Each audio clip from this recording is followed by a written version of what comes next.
Academic marks হচ্ছে 75, এক্সপিরিয়েন্সে থাকবে 10 আর ইন্টারভিউয়ে থাকবে হচ্ছে 15। মাধ্যমিকে হচ্ছে তোমরা পাবে 10 মার্কস, এইচএসে পাবে 25 মার্কস, নার্সিংয়ে পাবে 35 মার্কস আর ডিপ্লোমাতে পাবে হচ্ছে 5 মার্কস।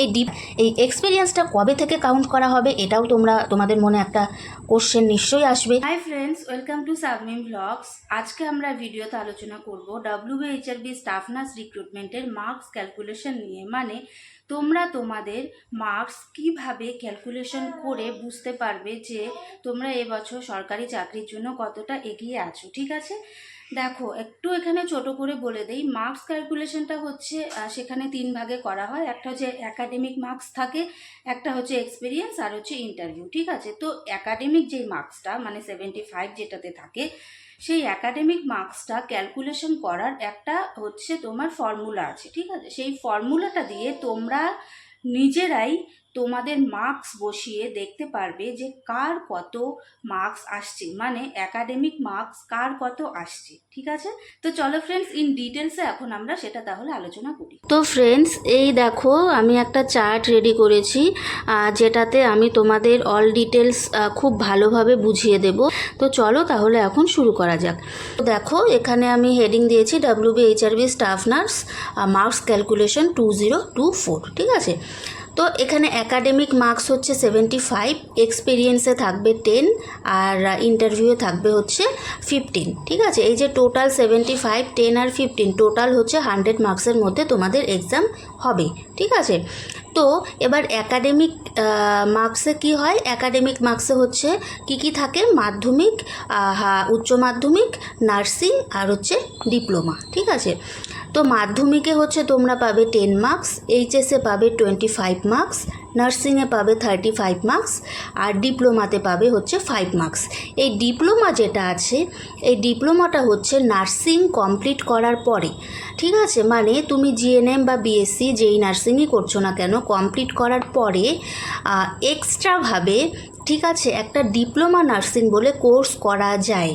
ঠিক আছে, সেটাতে যেমন ধরো সাইকিয়াট্রিক নার্সিং আছে। ঠিক আছে, তো এইভাবে যদি কারো কোর্স করা থাকে নার্সিংয়ের পরে, সেক্ষেত্রে সে এই মার্কসটা কিন্তু পাবে। এটাতে 5 মার্কস আছে। এটা সাধারণত ম্যাক্সিমামদের থাকে না। ঠিক আছে, ধরো পাস আউট হয়ে যাওয়ার পর অনেক দিন হয়ে গেছে, তো তারা হয়তো করতে পারে, সিনিয়রদের এটা বেশি থাকে। ঠিক আছে, যারা একদম ফ্রেশ তাদের কিন্তু এটা থাকে না, ম্যাক্সিমাম থাকে না। ঠিক আছে, তো এবার কি হলো, তাহলে মাধ্যমিকে 10, এইচএসে 25, নার্সিংয়ে 35 আর ডিপ্লোমাতে হচ্ছে 5। এই টোটাল গেল হচ্ছে একাডেমিক মার্কস, এটাতে কত, 75। ঠিক আছে, এবার এক্সপিরিয়েন্সে 10 মার্কস, এটা পরে আমি বোঝাবো, তারপরে ইন্টারভিউয়ে 15। এবার এই যে একাডেমিক মার্কস 75, এটা তোমরা কিভাবে ক্যালকুলেশন করবে। দেখো এক্সপিরিয়েন্স আর একাডেমিক মার্কস কিন্তু তোমরা নিজেই এখন থেকেই ক্যালকুলেশন করে নিতে পারবে যে তুমি সিলেকশন হবে কি না বা কতটা এগিয়ে আছো। ঠিক আছে, তোমার মার্কসই কথা বলবে। হ্যাঁ, তো একাডেমিক মার্কস তোমরা কিভাবে ক্যালকুলেশন করবে, এটার একটা ফর্মুলা আছে। দেখো আমি এখানে লিখে দিয়েছি মার্কস ক্যালকুলেশন ফর্মুলা। ঠিক আছে, মানে তোমার যে একাডেমিক মার্কস 75, এটা কিভাবে তুমি ক্যালকুলেশন করবে। তো প্রথমে ইয়োর পার্সেন্টেজ, তুমি মাধ্যমিকে কত পার্সেন্টেজ পেয়েছো বা এইচএসে কত পার্সেন্টেজ পেয়েছো বা নার্সিংয়ে কত পার্সেন্টেজ পেয়েছো, অ্যাট ফার্স্ট সেটা বসাবে। তারপরে একাডেমিক মার্কস, এবার মাধ্যমিকের যদি করো তাহলে মাধ্যমিকে একাডেমিক কত আছে, 10 বসাতে হবে, ডিভাইডেড বাই কত, 100। ঠিক আছে, তো এইভাবে এই যে ফর্মুলাটা আছে, এই ফর্মুলাটা দিয়ে তুমি তোমার একাডেমিক মার্কস খুব ইজিলি ক্যালকুলেশন করে বের করে নিতে পারবে যে তোমার টোটাল একাডেমিক মার্কস কত আসছে। ফর এক্সাম্পল, এখানে আমি একটা যা ছোট করে এক্সাম্পল দিয়ে দিয়েছি, এইভাবে করে তোমরা বের করে নিতে পারো। ঠিক আছে, তো দেখো প্রথমে কি বলা আছে, ইয়োর পার্সেন্টেজ। সাপোজ আমি মাধ্যমিকেরটা এখানে করেছি। ঠিক আছে, তো মাধ্যমিকে যদি তুমি 70% পাও, তাহলে তুমি ফার্স্ট 70 এখানে লিখবে, ইয়োর পার্সেন্টেজ বলা আছে মানে 70% পেয়েছো, 70 ইন্টু, এবার একাডেমিক মার্কস মাধ্যমিকে কত আছে, 10। ঠিক আছে, এবার 10 ডিভাইডেড বাই 100। এই যে 100, ঠিক আছে। এবার 70 × 10 ডিভাইডেড বাই 100 এটাকে যদি আমরা ভাঙি তাহলে কত আসছে? 7। তাহলে এই যে 10 আছে, মাধ্যমিকে যে 10 মার্কস আছে, এই 10 মার্কসের মধ্যে তুমি কত পেলে? 7। সেম এখানে যদি তুমি 80% পাও তাহলে এখানে 80% বসাবে, যদি 90% পাও 90 বসাবে, যদি 60% পাও 60 বসাবে। যার যত পার্সেন্টেজ পাবে সেই পার্সেন্টেজটাকে এখানে কিন্তু বসাতে হবে, ঠিক আছে। এই ফর্মুলাটা মনে রাখবে, তাহলেই ইজিলি তোমরা করে নিতে পারবে, ঠিক আছে। এইভাবে করে এইচএসেরটাও করবে। এইচএসের বেলা কি হবে? এখানে তোমার পার্সেন্টেজ বসাবে ইনটু এখানে একাডেমিক মার্কসে এইচএসে কত আছে? 25, তাহলে এখানে 25 বসাবে, ডিভাইডেড বাই 100 করে দেখবে কত আসছে, ঠিক আছে। তারপরে নার্সিংয়ে কত আছে? 35। তো এখানে তোমার অ্যাট ফার্স্ট নার্সিংয়ের 3 ইয়ার্সে তুমি টোটাল কত পার্সেন্টেজ পেলে এখানে বসাবে, ঠিক আছে। টোটাল কিন্তু 3 ইয়ার্সের পার্সেন্টেজ বসাতে হবে, হ্যাঁ। ইনটু হচ্ছে কত আছে একাডেমিক নার্সিংয়ে 35, তাহলে 35 ডিভাইডেড বাই কত? 100। এইভাবে করে দেখবে নার্সিংয়ে কত আসলো। এবার ডিপ্লোমাটা আমি বললামই, এই যে 5 নাম্বার আছে ডিপ্লোমাতে, এটা সবার থাকে না, ঠিক আছে, ম্যাক্সিমামদেরই কিন্তু এটা থাকে না। তো এইভাবে করে তুমি তোমার একাডেমিক মার্কস কত আসছে সেটা কিন্তু ইজিলি দেখে নিতে এক্ষুনি পারবে, ঠিক আছে। তো এই গেল একাডেমিক মার্কস ক্যালকুলেশন। এবার আসছি এক্সপিরিয়েন্সে হচ্ছে কত থাকবে? 10 মার্কস থাকবে।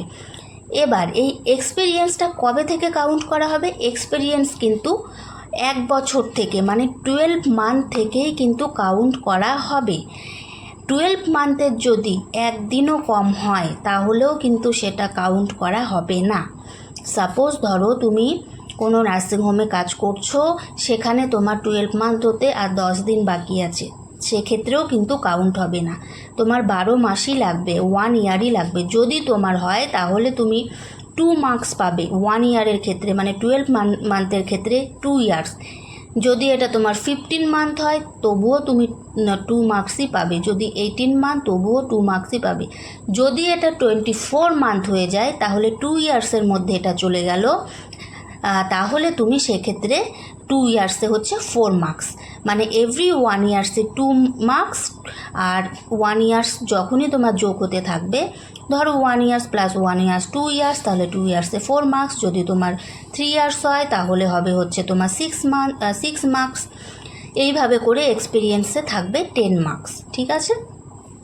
এবার এই এক্সপিরিয়েন্সটা কবে থেকে কাউন্ট করা হবে এটাও তোমাদের মনে একটা কোশ্চেন নিশ্চয়ই আসবে যে এক্সপিরিয়েন্স তো আমরা করছি, বাট এটা কবে থেকে কাউন্ট করা হবে? এক্সপিরিয়েন্সটা কাউন্ট করা হবে তোমার প্যারেন্ট কাউন্সিল থেকে, ঠিক আছে, মানে ওয়েস্ট বেঙ্গল নার্সিং কাউন্সিল থেকে রেজিস্ট্রেশন পাবার পরে তোমার জিএনএমের যে ফাইনাল ইয়ারের রেজাল্ট বেরোলো, ঠিক আছে, বেরোনোর পরে এবার কি হবে? তোমার প্যারেন্ট কাউন্সিল থেকে তো তুমি রেজিস্ট্রেশন পাবে, মানে ওয়েস্ট বেঙ্গল নার্সিং কাউন্সিল থেকে।